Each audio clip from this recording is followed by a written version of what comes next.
So, Bob, tell me if I've got all this right. In 1955, you started out as the pipe organist at the Fox Theatre in St. Louis. Yep, it was 1956, but that was close enough. Oh, I was almost there. I'm gonna change that in my notes. Here we go. 56. Okay. So I've got that bit right. As a teenager, you learned how to voice and tune a pipe organ. Yep, because in 1956, I became the substitute organist at the Fox Theater in St. Louis.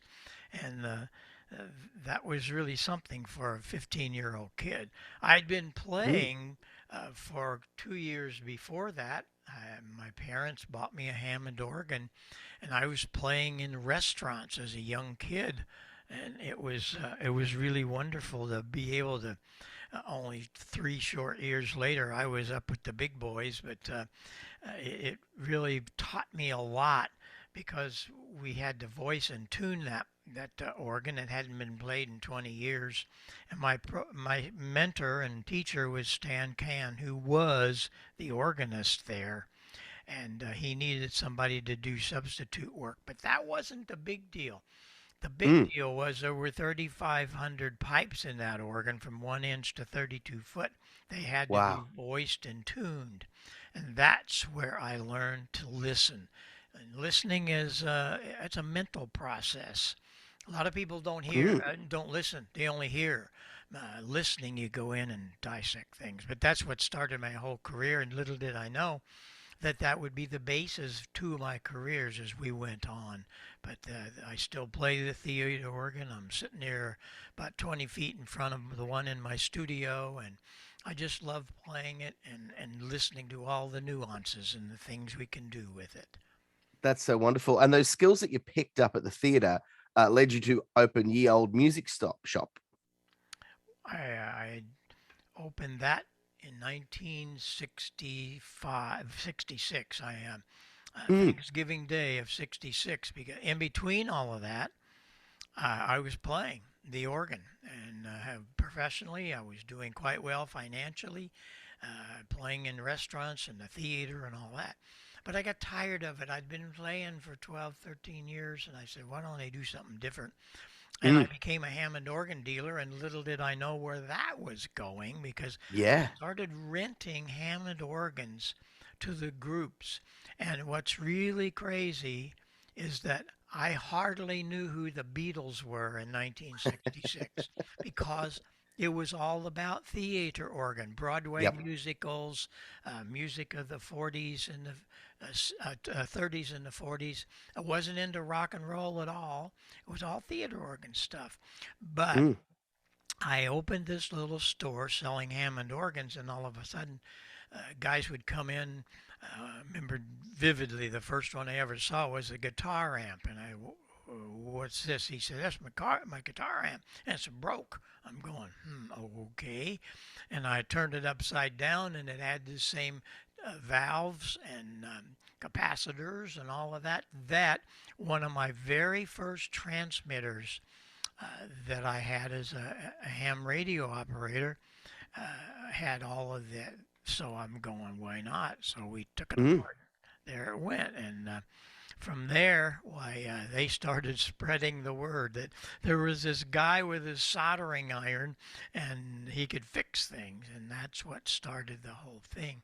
I got my ham radio license the same year that I became the organist at the Fox, 1956, and still making that happen. I love the hobby, but it's became a really big business for us. We're one of the largest manufacturers of headsets and microphones for the ham radio and Mm. communications industry.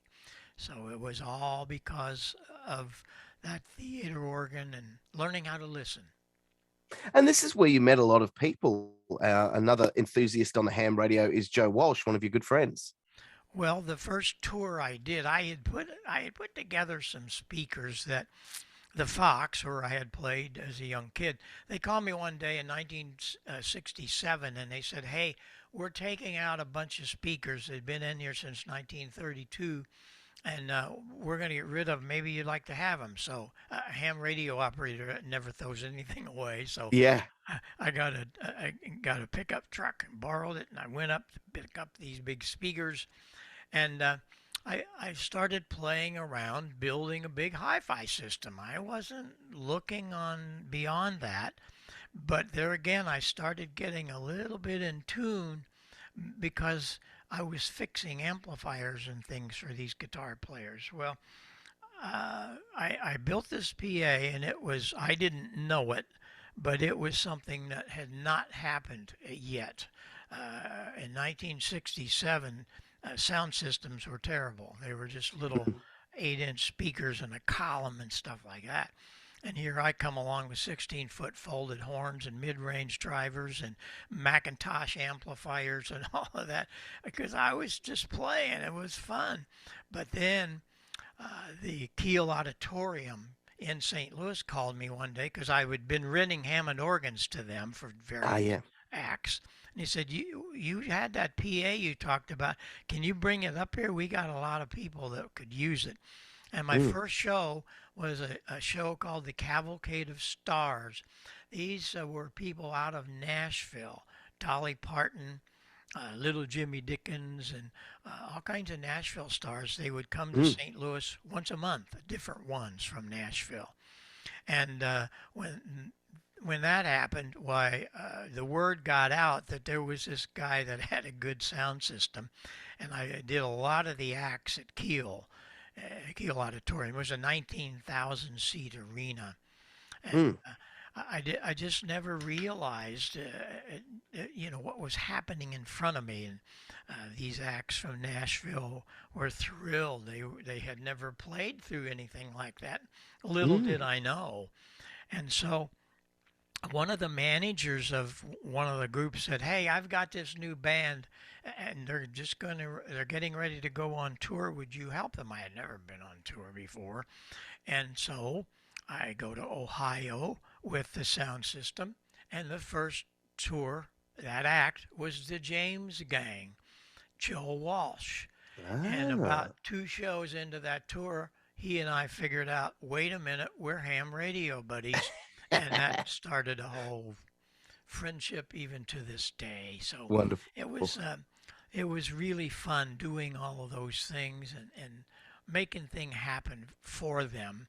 And Oh, of course, I yeah. guess most people would realize Joe's music from his talk box. That was something that I had built for him. Yeah.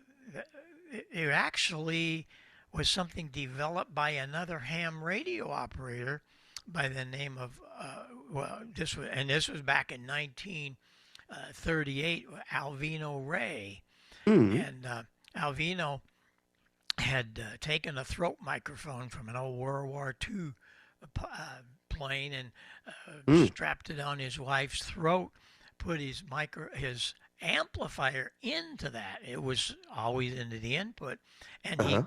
and then she would sing. You could hear her.